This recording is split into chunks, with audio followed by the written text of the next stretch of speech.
अस्सलामुअलैकुम बच्चों।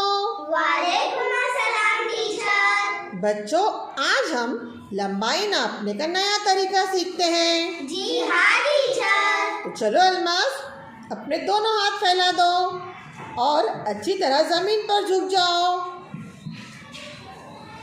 आयफा, अल्मास की उंगली के ऊपरी सिरे पर निशान लगा दो। अल्मास, अब खड़ी हो जाओ।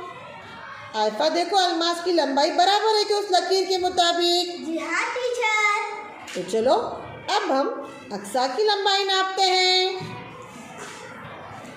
अक्सा, अच्छी तरह अपने हाथ फैला दो ऊपर।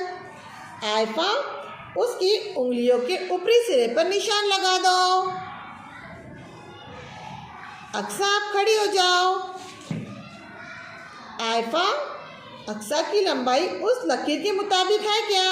जी हाँ टीचर। देखा बच्चों, आज हमने लंबाई नापने का नया तरीका सीखे। जी